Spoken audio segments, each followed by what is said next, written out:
यदुवंशियों की है जाहिर जहां, बैरियों से सदा जंगी लोहा लिया, जिनके पौरुष की गाथा है इतिहास में, सिर पे वीरों की पगड़ी को सोहा दिया। गांव गौरा में सांवरी अलोरिक बिरन, तो झुक रहा जिनके आगे था सारा जमाना। कहे मंगल यादव मचलती जवानी को, लख राजा सहदेव भी था दीवाना।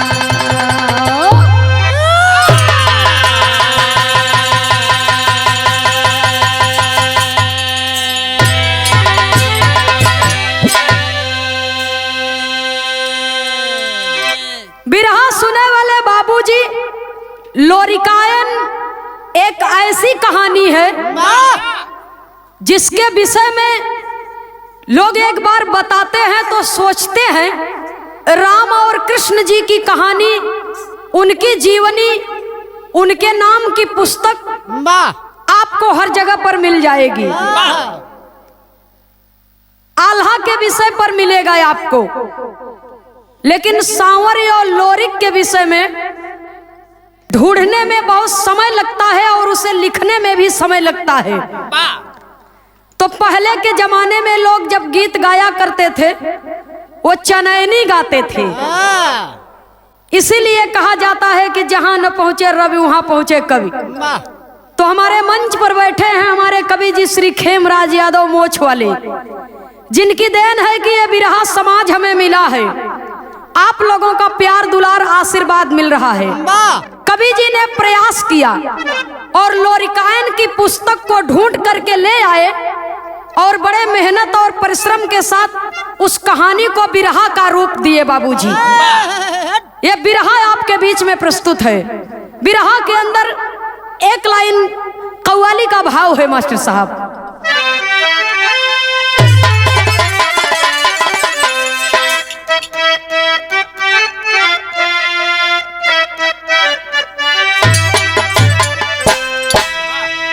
शहर में जिस दिन कत्ल हुआ था,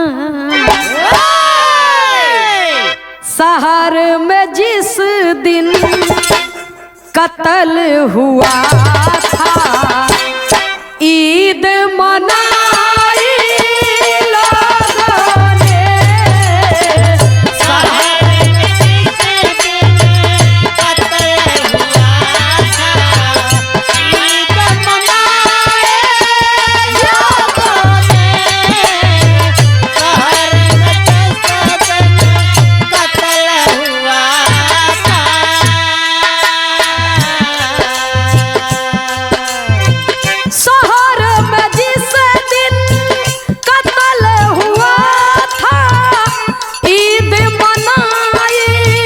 लोगों ने,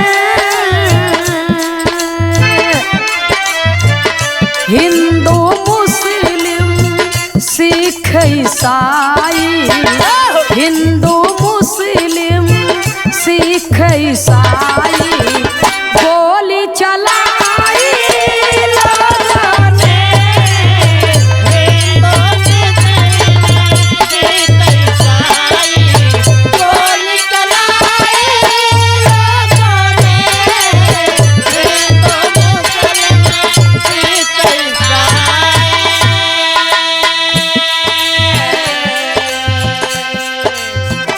लेकिन ये दुनिया में चाहे इंसान अमीर हो चाहे गरीब हो, जिसको मालिक ने बेटी दी है बाबूजी वो बाप सोचता है। क्या सोचता है? हर बोझों से बोझ बड़ा है,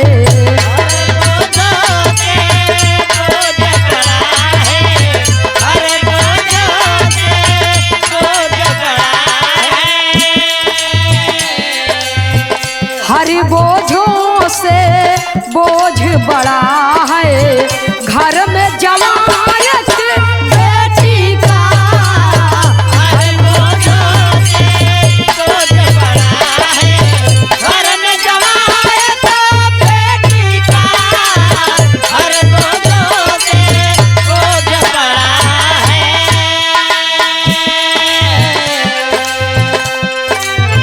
हर बोझों से बोझ बड़ा है, घर में जवायत बेटी का,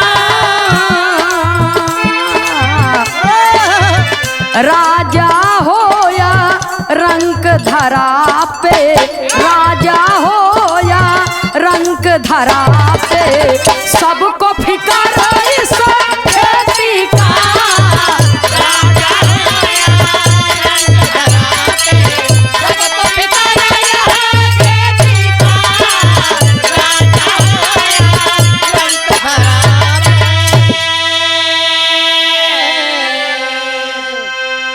हर बोझों से बोझ बड़ा है, घर में जवां एक बेटी का, राजा हो या रंक धरा पे, सबको फिकर इस खेती का।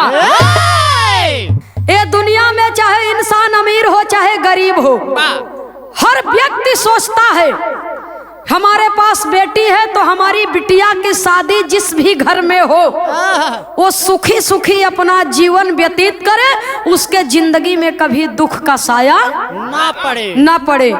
गौरागढ़ में माई खोइलन का दुई लड़का सांवर या लोरी, लोरी की जवानी के देख करके, लोरी का गठीला बदन देख करके राजा सहदेव अपने मन में विचार कर रहे हैं। राजा सहदेव का एक बिटिया बा जेकर नाम बा चनवा। राजा सहदेव अपने मन में सोचा था कि अगर हमारे बिटिया का बियाह लोरिक के संगे हो जाते तो हमारे बिटिया के जीवन में हमेशा सुख सुख रहते। जेकरे वीरताई पर संसार थर्राए, जेकर नाम सुन के बड़े बड़े वीर बड़े बड़े पहलवान नतमस्तक करें, अगर वो हमार दामाद हो जात तो हमार सीना गर्व से चौड़ा हो जाता है। यह अपने मन में सोचत हैं। तो एक दिन राजा सहदेव कुबई बाबा के, कुबई चौधरी रहे, तो कुबई चौधरी के बोलाए के कहत का है, कवि को संकेत करना पड़ा, कहना है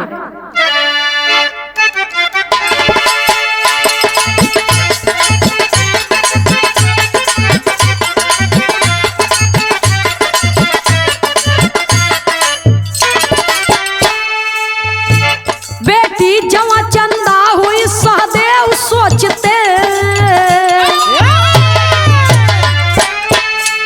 बेटी जवा चंदा हुई सहदेव सोचते, हर योग्यता से पूर्ण वह लोरी को देखते।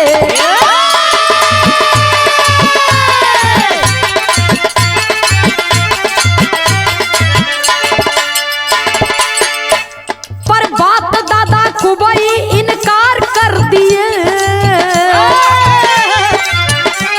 पर बात दादा कुबई इनकार कर दिए, लोरी का तिलक हो चुका है खार कर दिए।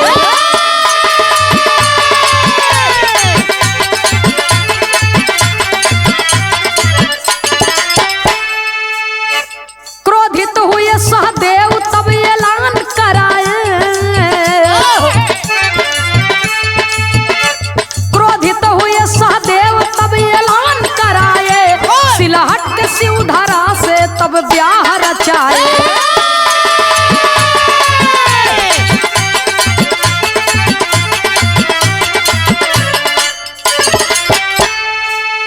भैया हो, राजा सहदेव कुबई दादा से जब बातचीत करने लगे कि हमारे लड़की का शादी आपके लड़का से करे के चाहित है।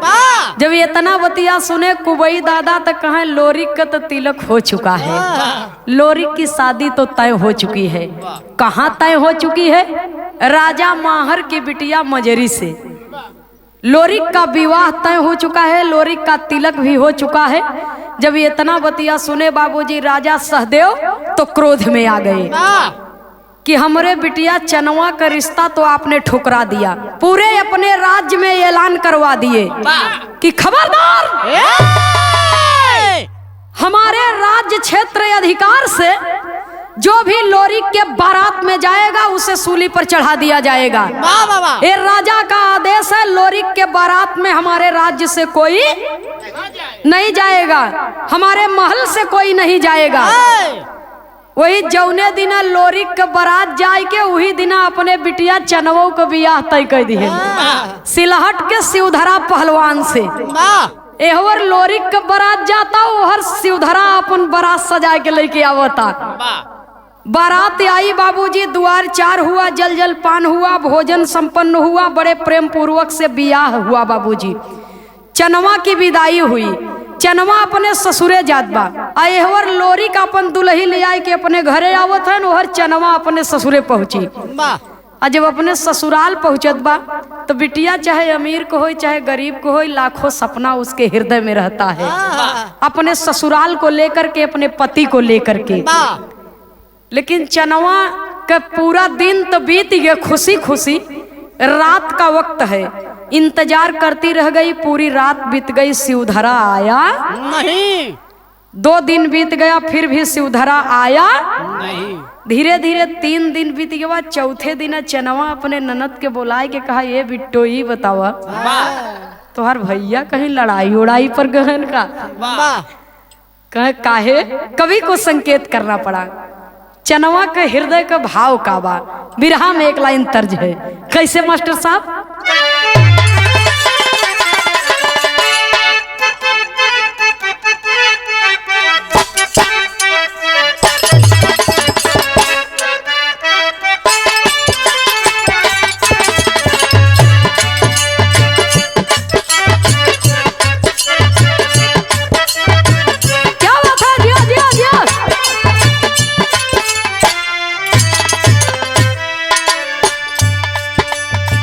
कजरा मोहब्बत वाला, कजरा मोहब्बत वाला अखियों में ऐसे डाला, कजरे ने ले ली मेरी जान, हाय रे मैं तेरे कुर्बान।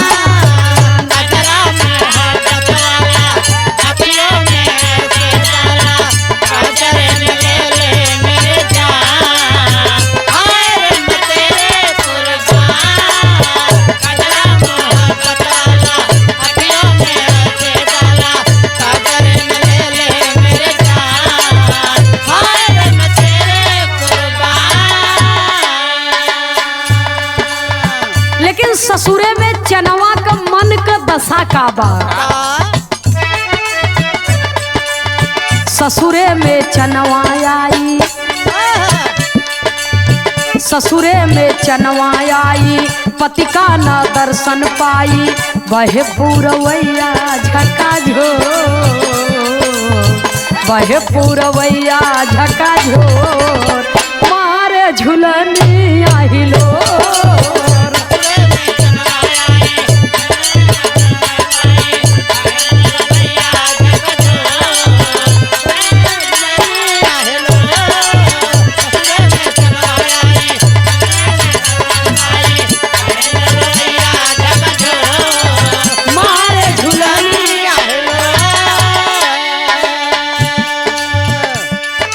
नदिया कहा ये भौजी, गोमती नदी के किनारे पाहीबा, जहाँ गाय गोरू सब रहा थी। अब भैया हमार उही हैं, वैसे तय उतव रहें, लेकिन जौने दिन से तू आई हो वह दिन से भैया घरे अब तक के नहीं आए।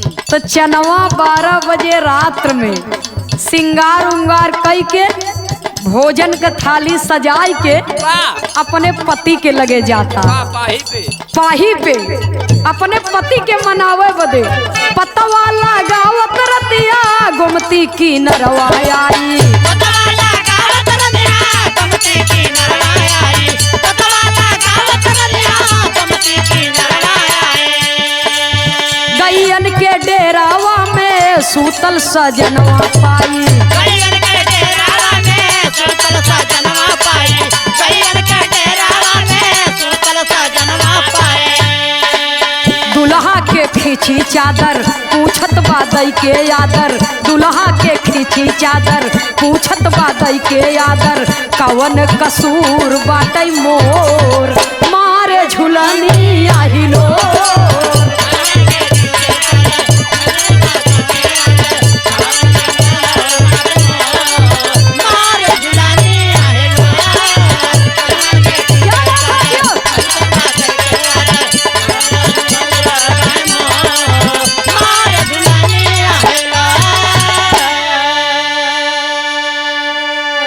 रात की पहुंची ई बेचारू जहाँ गाय भैंस कुल बानी है वही चादर तान के खर्राटा ले रहा है, सोई रहा है। अब पुरवैया के हवा बाबूजी मरमराई के चलत है और चनवा के चुनरी ओकरे सर से उड़ी जाता है। चनवा जब पहुंचता तो देखत बाबूजी ई पहलवान सूता है चादर ओढ़ के। दुल्हा के खींची चादर पूछत बदई के आदर। चादर पकड़ करके खींच लिया। शिवधरा उठ करके बैठ गए कि 12 बजे रात्र में आधी रात के समय में मेरा चद्दर कौन खींच रहा है। और जब उठ गए बाबूजी तो सामने अपनी दुल्हन चंदा को देखते हैं। और जब चंदा के देखत हैं, चंदा तू इतना सुंदर रहबे भाई, यही से नाम ओकर चनवा रहा लेकिन ओके चंदा कहे। तो कहे चंदा तू यहाँ रात की। तो भोजन का थाली रख दिया बाबूजी। कहे खाना उना खाए है।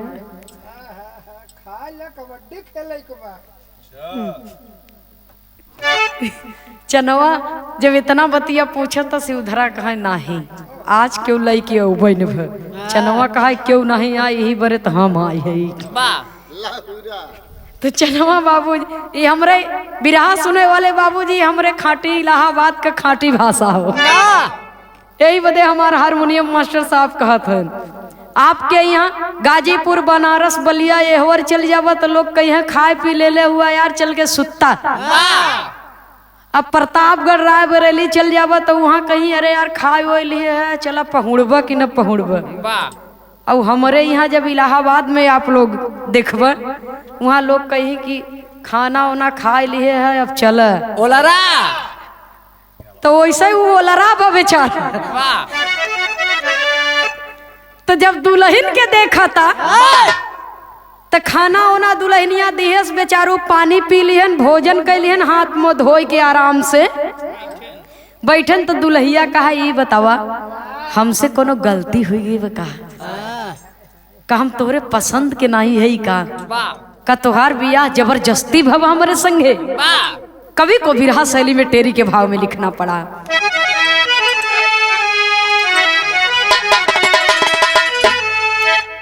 अरे मोरे राम पियासा पपिया पानी के बिना तो स्वाति बूंद न छलका व्यर्थ भई अभिलाषा अभिलाषा अभिलाषा।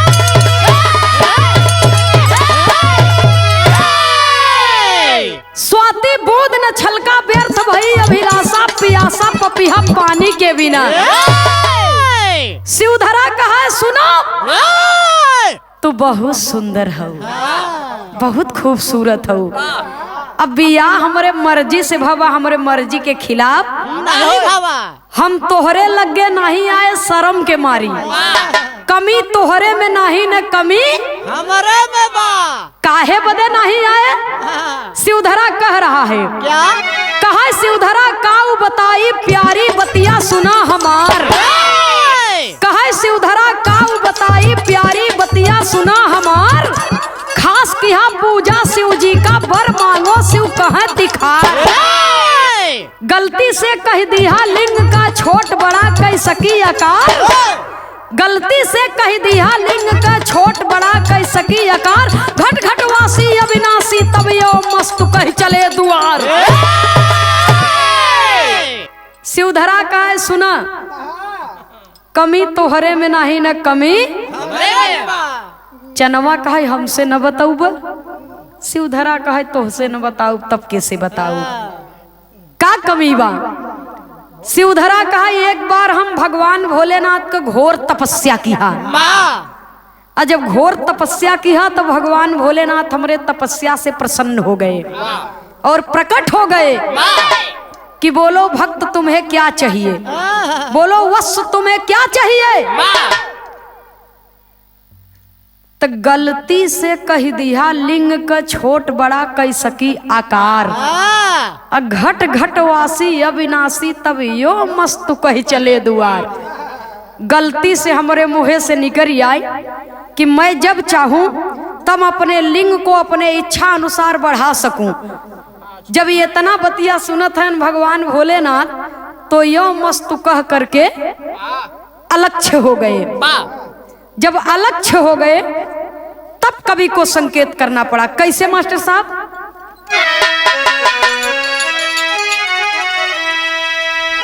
शक्ति न संभर सकी बेखटका लिंग को एक मंदिर पे पटका, आ झटका लगा लिंग सब सड़के होई गे नासा, पियासा पपिया पानी के बिना।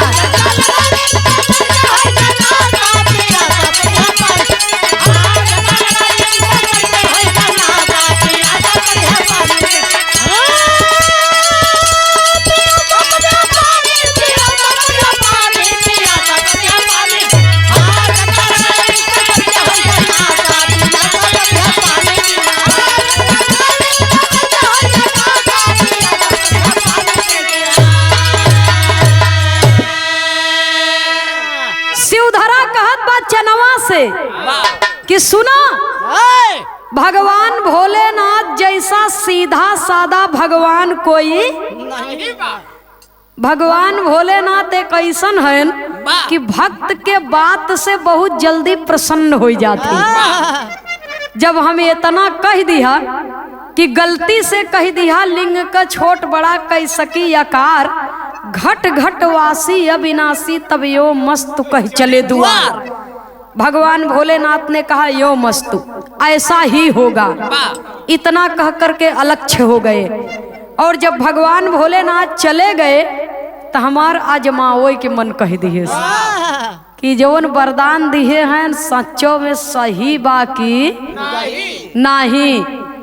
वही भगवान भोलेनाथ के वरदान को आजमाने के लिए मैं अपने लिंग के आकार को बढ़ाने लगा। और जब लिंग के आकार को बढ़ाने लगा तो मेरे शरीर से ज्यादा वजन मेरे लिंग के आकार का हो गया। और मैं लिंग को भगवान भोलेनाथ के मंदिर पर पटकने लगा तो माता पार्वती क्रोधित हो गई, भगवान भोलेनाथ भी क्रोधित हो गए। तुमने वरदान का दुरुपयोग किया है, इसलिए उन्होंने श्राप दे दिया कि जा जिस चीज पर तुझे अहंकार है आज के बाद तेरा पुरुषार्थ समाप्त हो जाएगा। जब इतना बात सुनी बाबूजी चनवा तो अपने मन में विचार करती है। शिवधरा तब तक बोल पड़े कि ए चंदा, जिंदगी में मैंने कोई भूल नहीं की, सिर्फ और सिर्फ यही एक भूल मुझसे हुई है।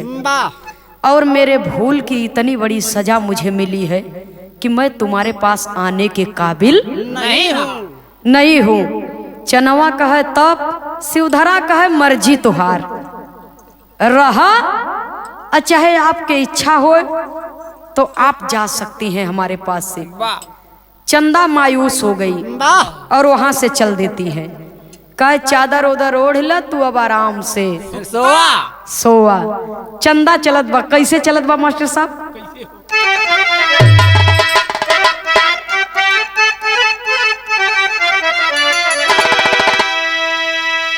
तनी और बदल के आवा हारमोनियम मास्टर साहब। यहाँ पे हमारे इलाहाबाद प्रयागराज का खाटी तर्ज बात है, बढ़िया से बता के आवा।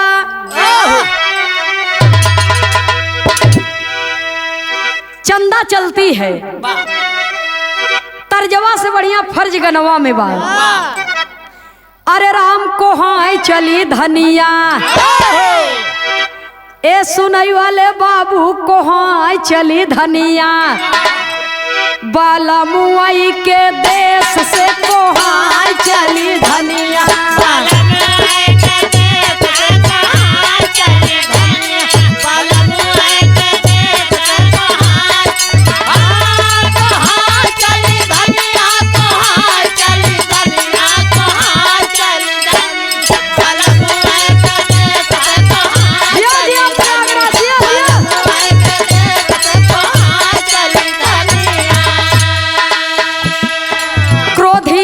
चली कुसुमापुर नाई हरावा,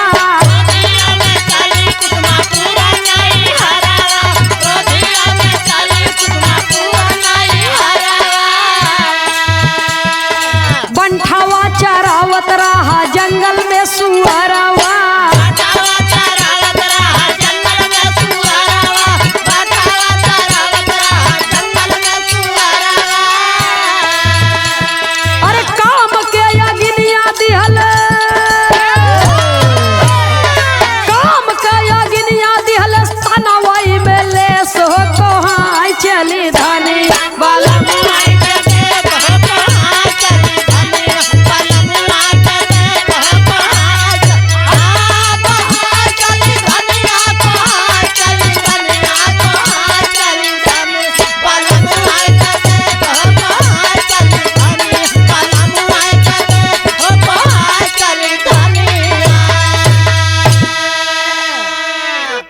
सुने वाले बाबूजी चनवा अपने पति को भोजन वोजन करा करके वहां से चल देती है, तो अपने ससुराल नहीं गई, रातों रात बाबूजी अपने मायके की ओर चल देती है।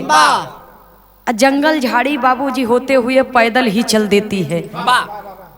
आज जब भोर होत होत कुसुमापुर पहुंची अपने नैहरे के देश में, तो जंगल में बाबूजी बंठवा चमार, लोग जेके मठवा भी कहत ही, 5 बजे रात, हाँ, तो बंठवा चमार वही जंगल में भ्रमण करत बा।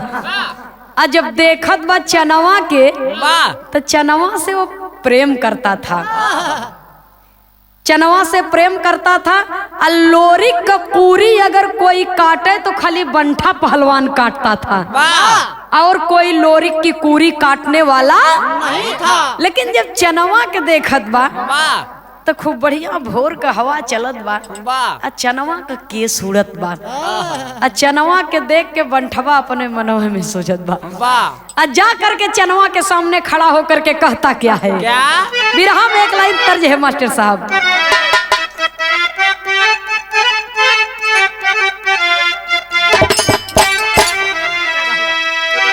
छिप गए तारे नजारे वो क्या बात हो गई, छिप गए तारे नजारे वो क्या बात हो गई, तूने काजल लगाया दिन में रात हो गई, तूने काजल लगाया दिन में रात हो गई, तूने काजल लगाया दिन में रात हो गई।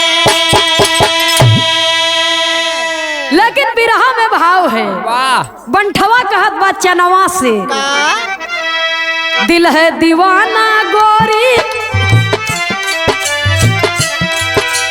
दिल है दीवाना गोरी, एक मुलाकात हो जाए,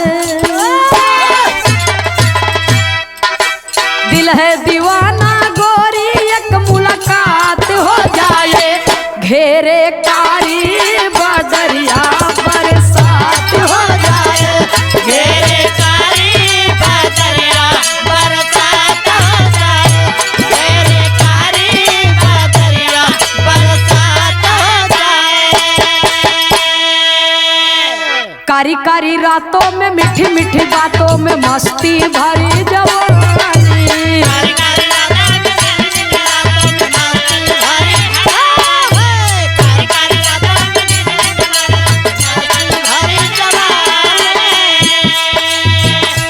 जैसे फूलों से ना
बंठवा कहत बा चनवा से, दिल है दीवाना गोरी एक मुलाकात हो जाए, घेरे कारी बदरिया बरसात हो जाए।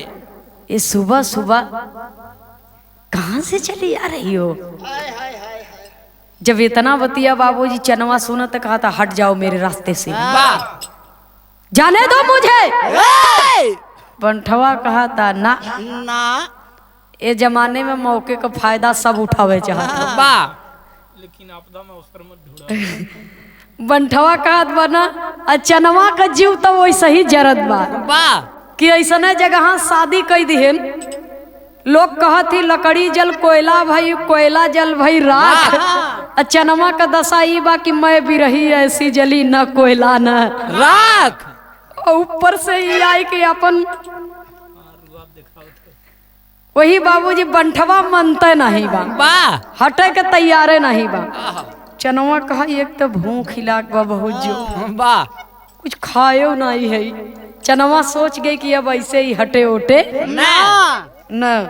चनवा दिमाग लगाई दिए, कहा बहुत जोर से भूख लगी, बस संझे से चली है घर से, कुछ खाए हुए नहीं है। और भूखे पेट भजन न होए, भूखे पेट प्यारा अच्छा। जब पेट भरा रहे तो सब कुछ निक लागे, कुछ खियाई देते। इतना प्यार करत है तो हमारे ऊपर तरस खा, कुछ खियाई दे। बंठवा कहा का खियाई? चनवा कहा कुछ खियाई दे। बंठवा अगल बगल चारों ओर देखे से देखी इमली के पेड़ रहा, इमली खूब पकी रही। चनवा कहा जहाँ पेड़ न रूख वहाँ रेड़ई महापुरुष ही इमली खियाई दे। बंठवा चढ़ के बाबूजी इमली के पेड़े पर, चनवा जार लियाई चारों ओरी रूंढे लगी।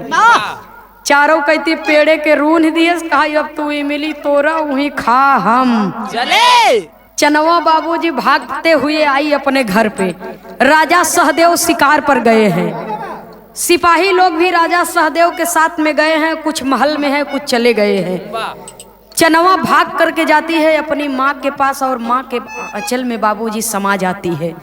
माँ अपने आंचल में अपनी बेटी को समा लेती है और चंदा रो रो करके अपने हृदय की सारी बात अपनी माँ से कह देती है। ये दुनिया में बेटी के लिए माँ से बढ़कर के कोई सखी नहीं होती है। जो बात बेटी अपने माँ से कह देती है संसार में किसी से नहीं कहती है। सारी बात को बाबूजी बता देती है। तो बेटी की दशा देख करके माँ भी रो रही है। अयहर बंठवा कैसो कैसो कांटा कूटा डाकत की पहुंचा बाबूजी की आज तो हाथे से शिकार निकल गया। गुस्सा में गुस्सा में है, जा करके ललकार दिया राजा सहदेव के गेट पर। चंदा अपनी माँ से कहती है कि माँ मेरी मर्यादा को बचा लो, एक तो मैं दुखी हूँ ऊपर से ये मेरी मर्यादा लूटना चाहता है। वही बाबूजी चुपके से चंदा की माँ खबर लोरिक को भेजवाती है कि आज राजा सहदेव घर पे नहीं है, शिकार खेलने के लिए गए हैं, आज बेटी की मर्यादा खतरे में है। लोरिक जब सुनते हैं तो चलते हैं। कैसे चलते हैं? बिरहा में कवि को संकेत करना पड़ा।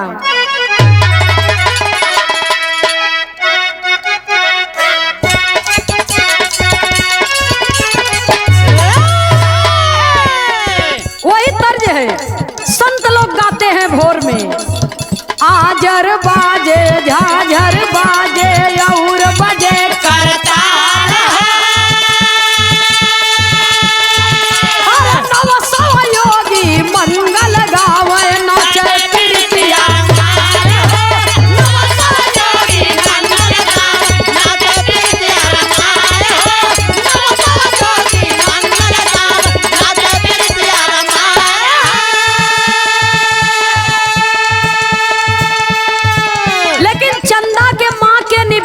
चंदा की इज्जत बचाने के लिए बाबूजी लोरिक चले। कैसे?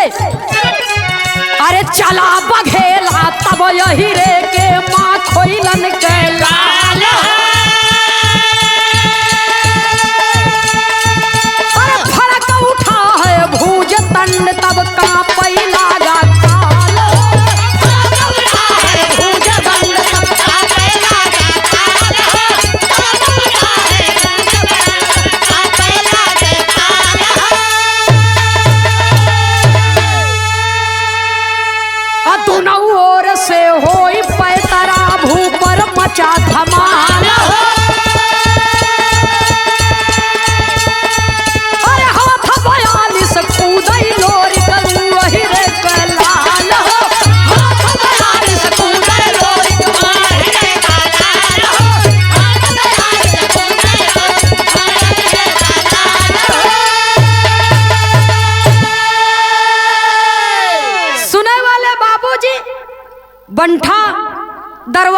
खड़ा है और ललकार रहा है, आ चंदा तू मुझे धोखा देगी? मुझे धोखा दे करके भाग आई? मुझे पता है तेरा बाप घर में नहीं है, तू तो मुझसे नहीं बचेगी। इतना बात बाबूजी जब सुनती है चंदा रो रही है। और तब तक बाबूजी लोरिक पहुंच गए। और जब लोरिक पहुंच गए तो पिछवे से ऐसे बंठा के पकड़बे तो भैन कसबे उसका बाप उसके घर में नहीं है। हाँ, साले सेन करना चाहता है। सेन करना के सेन फोड़ना। उसका बाप उसके घर में नहीं है और किसी को कमजोर पा करके उसके कमजोरी का फायदा उठाना चाहते हो तो तनी ये हरी आओ, दूधू हाथ हमसे हो जाए। अगर हमसे जीत जाओगे तो मैं वादा करता हूं मैं चंदा की शादी तुझसे करवा दूंगा। चंदा की शादी करवा दोगे बगैर सहदेव के मर्जी से? सहदेव को मैं मना लूंगा, लेकिन शर्त यही है कि अगर तुम मुझसे जीत जाओगे तो मैं चंदा की शादी तुमसे करवा दूंगा, लेकिन इसके लिए तुम्हें मुझसे जीतना पड़ेगा। तो पहलवा एक ठीक खेल होत रहा लंबी कूद। अबे होत बा भैया हो तो पहले पहलवान लोगों की खेल खेले। तो लोरिक कह रहे हैं कि चलो हमारी तुम्हारी शर्त लग गई। वही लोरिक जब एक बार उछाल मारे तो 40 हाथ पर गिरत हैं। और जब 40 पर गिरत हैं बाबूजी तो बंठा उछाल मारत बा तो 41 पे गिरता। और लोरिक फिर जोर लगा करके बाबूजी एक बार उछाल मारे तो 42वें पर जा करके गिरे। और जब बंठा बाबूजी उछाल मारे तो आधा ध्यान तो चंदवा कहती बाटे वो आधे पर गिर गया। और जब गिर गया बाबूजी 42 के पहले ही तब वही लोरिक और बंठा में बाबूजी लड़ाई होने लगी। कवि को संकेत करना पड़ा, कहना है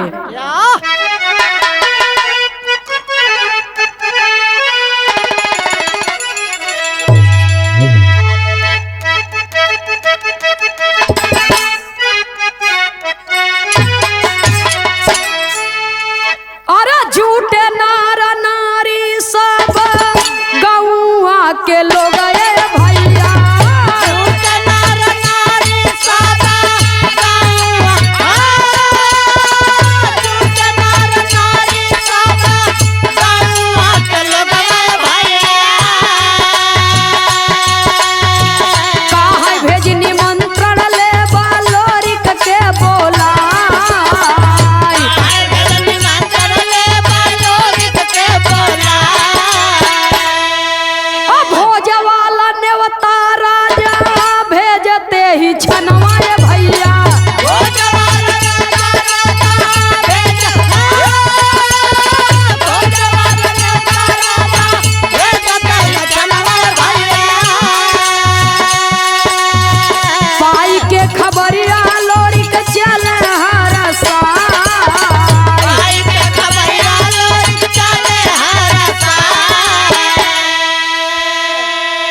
तो लोरिक पकड़ करके उसका हाथ और पैर तोड़ दिए।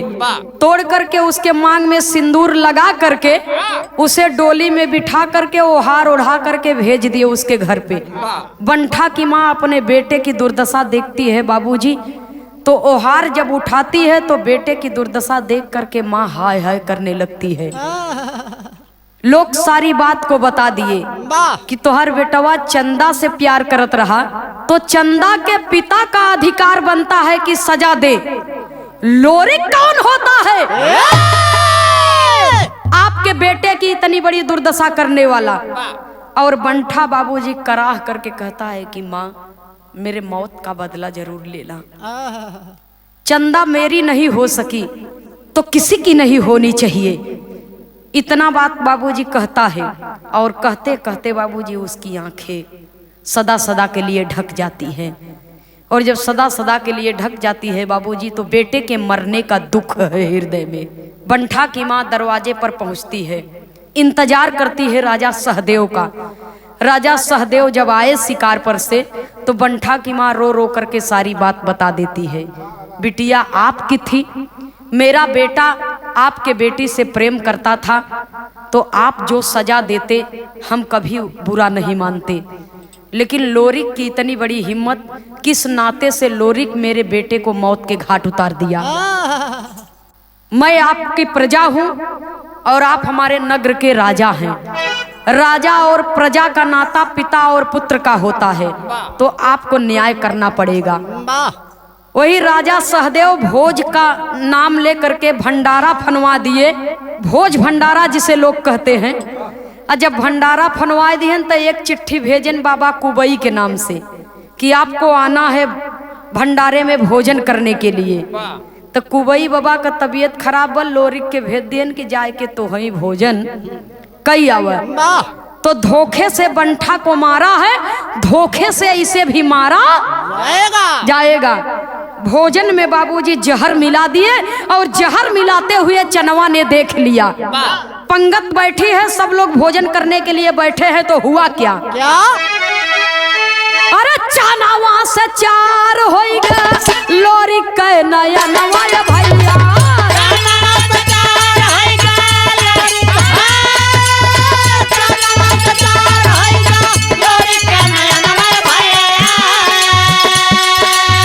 चोरी चोरी मिलई गोरी बगिया माझा।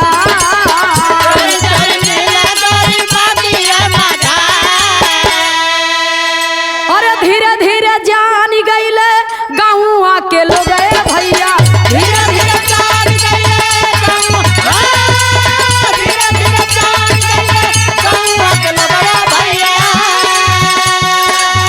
मजारी कहई का कैला सजना हमार।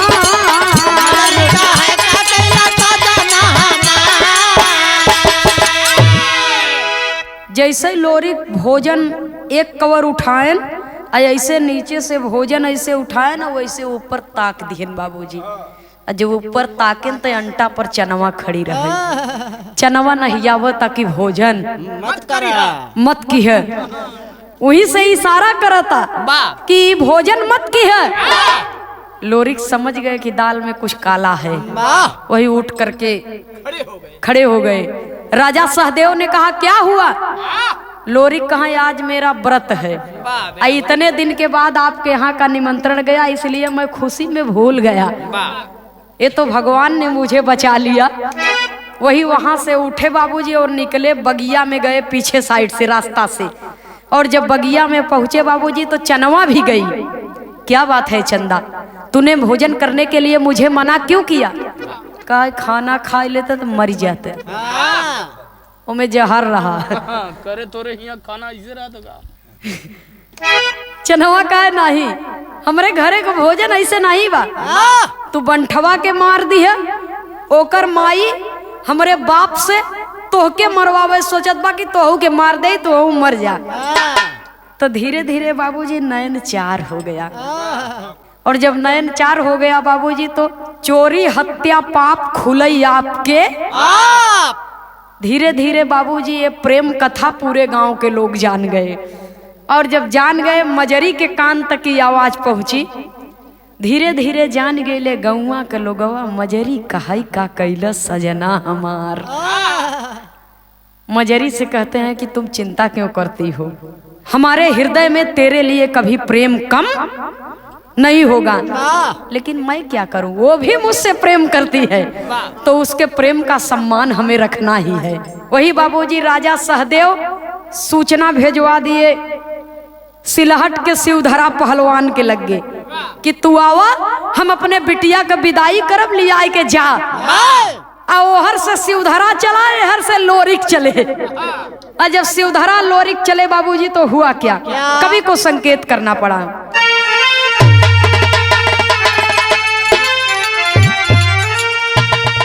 लोरिक और शिवधरा का आमना सामना हुआ जब, तो शिवधरा लोरिक से कहता है अरे कहा शिवधरा लोरिक से तुम आना कहना। कहा शिवधरा लोरिक से अरे तुम आना कहना। आया वही जग में जिंदा, अरे तेग उठाया कसा लंगोटा, वीर शिवधरा पाठ।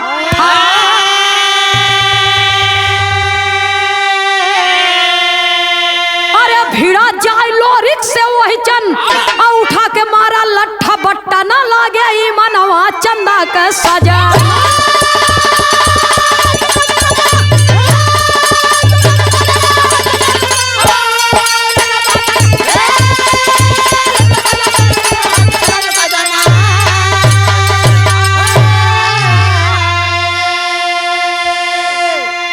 शिवधरा कहा लोरिक से अबे साले तेरी इतनी बड़ी हिम्मत, अब वही हम जियते हई आ हमरे जियते जिंदगी तबले तू हमरे मेहरारू पर अपन अधिकार जमावे लगा।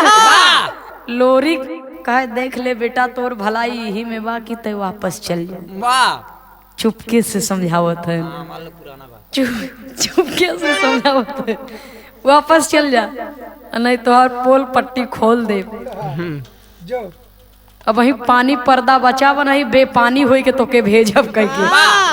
जब ये इतना बतिया बाबूजी सुनता शिवधरा ओके का मालूम कि हमार दुल्हनिया के कुल बताई दिए बा, तो उ तो लंगोट कसत बा, उ लंगोट कसत बा अपन रियाज मारत बा, तो के अब हम मार के लौटाई देवी ही जगह पर।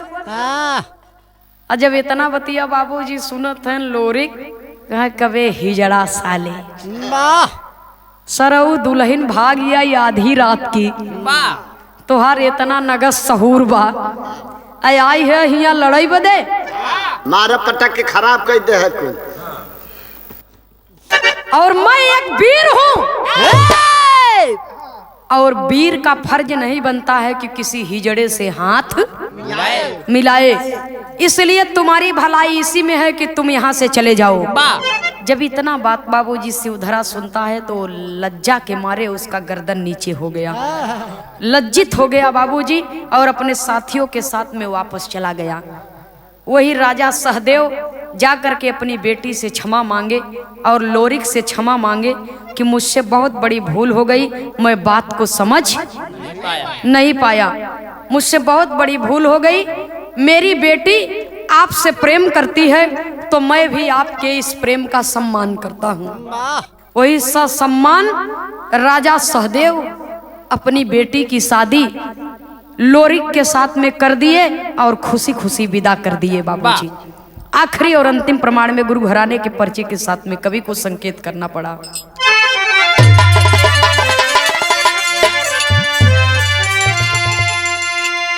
स्वामी सीताराम हित कवि लहुरी स्वर्ग बसैया,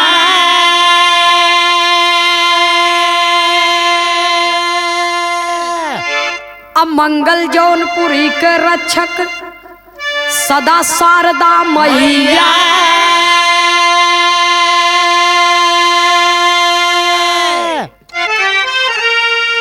अरे राम पियासा पपिया पानी के बिना,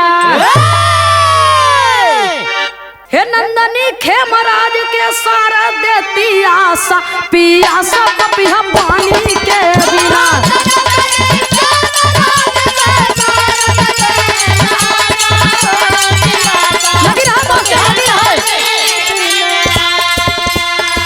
नहीं चाहिए दिल दुखाना किसी का, नहीं चाहिए दिल दुखाना किसी का, नहीं चाहिए दिल दुखाना किसी का। सदा ना रहेगा जमाना किसी का, नहीं चाहिए